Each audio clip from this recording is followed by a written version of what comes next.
Welcome to Work It With me, Hui Wong. Now, what if a simple act of kindness could save a life? For many patients battling blood cancer, finding a suitable bone marrow match is an uphill battle. Only about 1 in 3 patients can find a match within their families, and that's where the need for more donors becomes critical. Expanding the donor registry is vital, especially among underrepresented communities in Singapore. Unfortunately, there are significant challenges in raising awareness about bone marrow donation.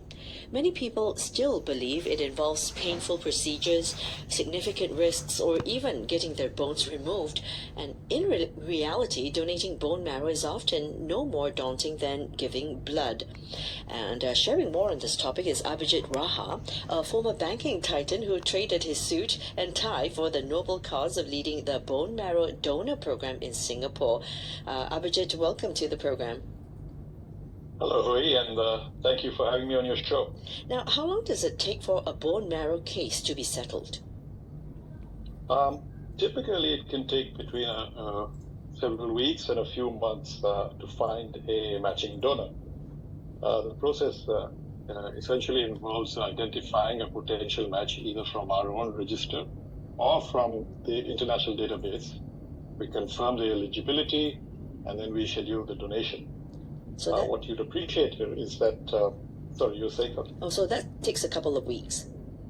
It could take weeks, it could take months, because probably you're aware statistically, the probability of finding a match is actually 1 in 20,000. So it could take time. And the important thing here is that time is critical here, because we've got patients with life-threatening diseases. So it's very important for us to expand our register and improve our matching efficiency, if you like. Right. So the challenge is in finding the match, and once you get that match, the process will be quite efficient. It gets pretty efficient. We have to first make sure that the match that we find, we have to confirm their eligibility as well. And then it gets pretty efficient. Yes, you're right. And how does one sign up to be on the registry?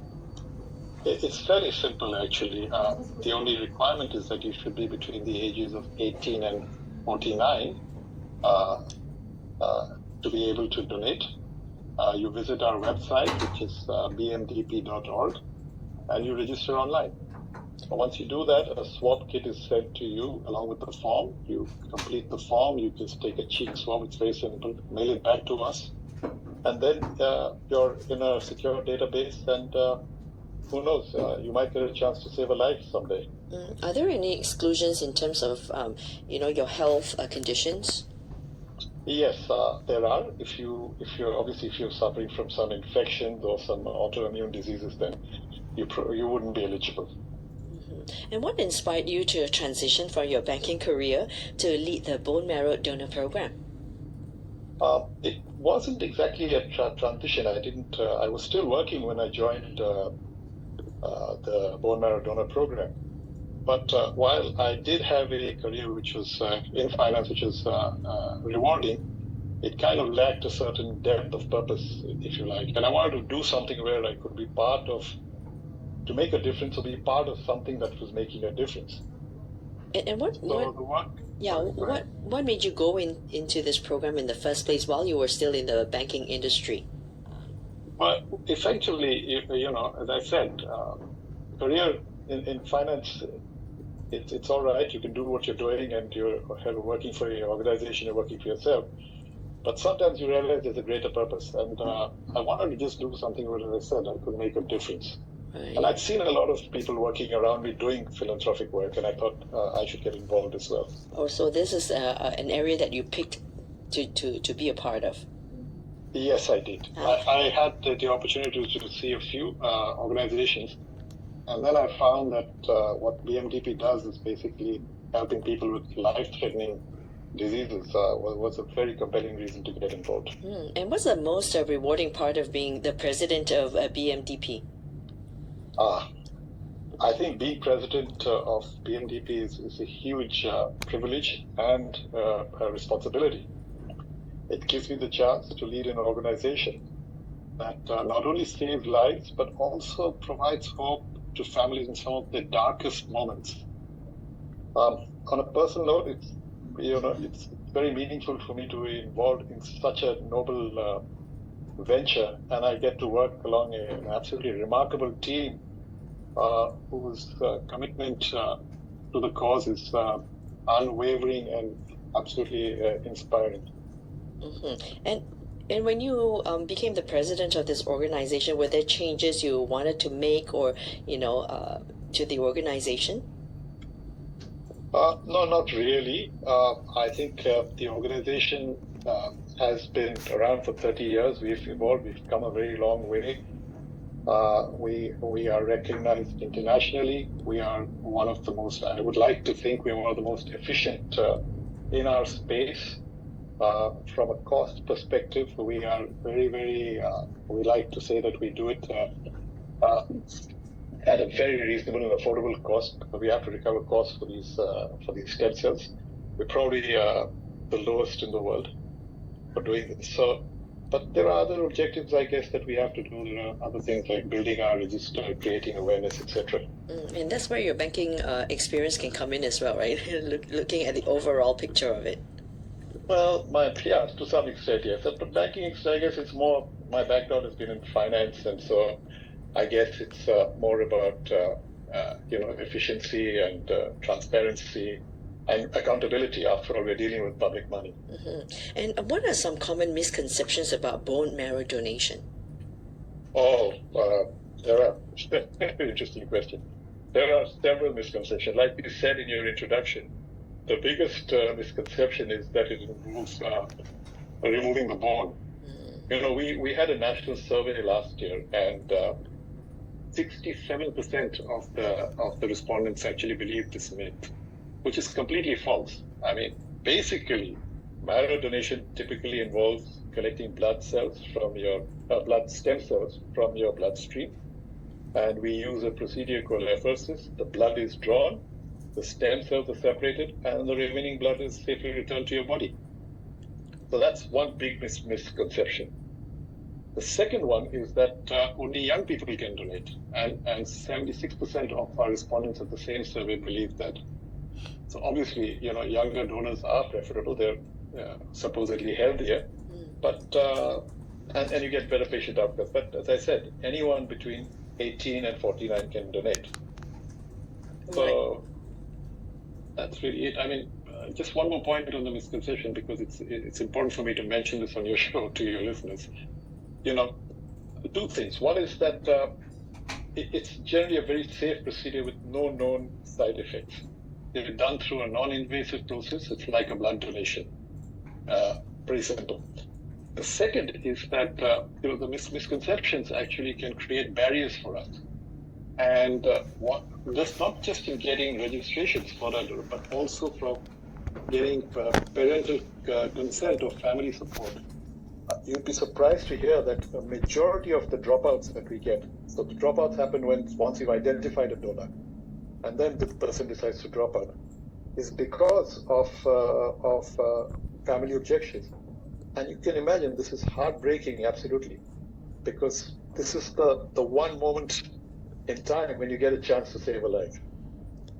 And, for people who are thinking of wanting to come forward, right, how much time is needed for the person to do this? Once, let's say, if they found that your bone marrow matches, right? So how much time is needed for me to go through the process? Well, once we've identified and once you volunteered and we've identified you as a match, we would, do something called a markup, where we would put in for 5 days prior to the donation process, we would give you a daily injection, and this injection is really to stimulate the growth of stem cells in your body, which will then be extracted.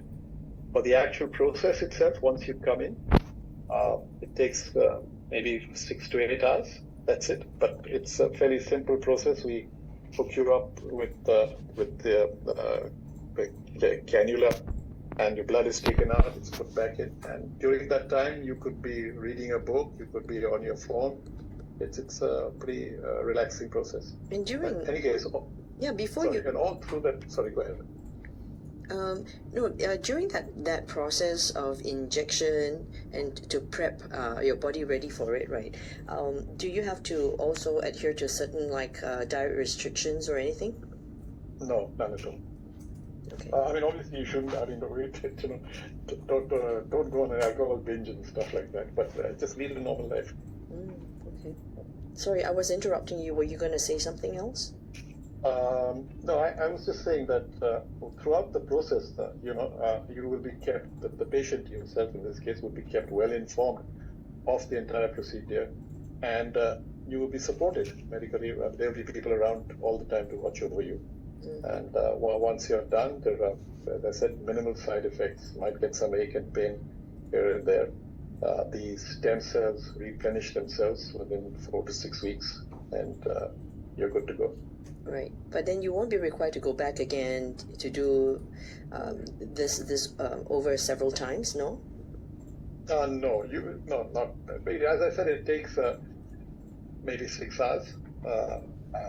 Just at one time. Most do it in one session. Most people do it in one session. You could do it in 2, I guess, if you wanted to, but I guess break it up. But it's better to get it over and done with for most people.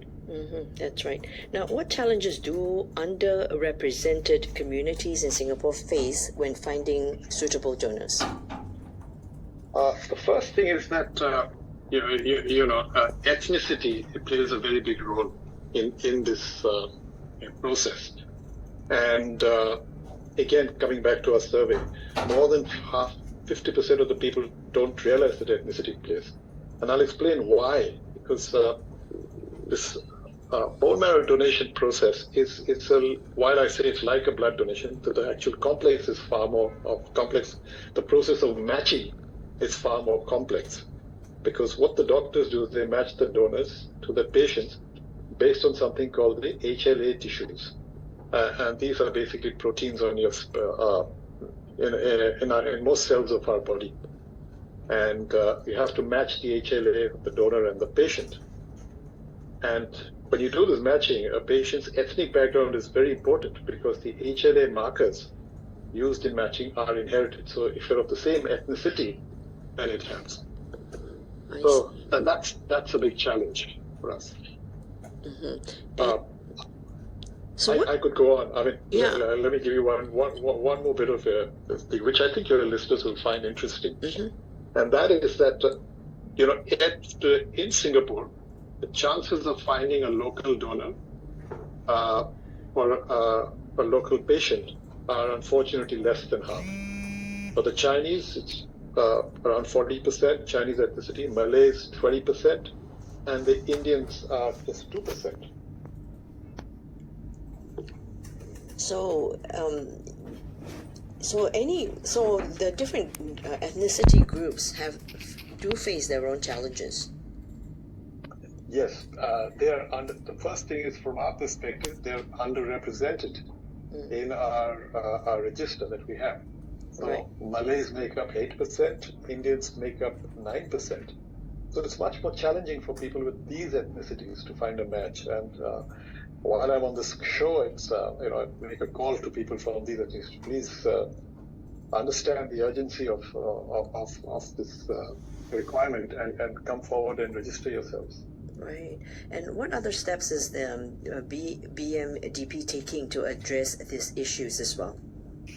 So specifically with these communities, we're trying to engage with them to raise awareness, and we partners with organizations and schools and to make the registration process much more accessible. Things like organizations like SINDA or media organizations like Berita Harian to reach these pools of donors. That's one thing that we're doing, and the other one thing we're doing is trying to reach donors at a younger age and go to schools, etc., with storytelling sessions, so that when these people or these children are ready, they would have sufficient knowledge about our process and what we're trying to do. Right. There are recent technological advancements in bone marrow transplantation that have improved donor matching and patient outcomes. Tell us more in about half a minute. Yeah, sure. So it's what we have is something. It's called high resolution HLA, which basically improves the matching process. It reduces the possibility of a rejection and better patient outcomes. And what are your plans for a bone marrow donor program in 2025? I think the biggest plan for us is to continue growing our impact on multiple fronts. We want to expand our donor registry. We want to make sure that we can collaborate more with hospitals and partnerships with the healthcare providers so that we improve patient care. And we also contribute to research in the sector, the field of blood cancer. We want to increase more education, do more outreach, so debunk some of the misconceptions we talked about, inspire greater public participation. Well, Those things we want to do. I'm glad you can join us today to raise more awareness as well. We've been speaking to Abhijit Raha. He is the president of the Bone Marrow Donor Program in Singapore. Those interested in registering for the program can visit bmdp.org/join the register or call 6916-03704 inquiries. For Work It, I'm Hui Wong on CNA 938.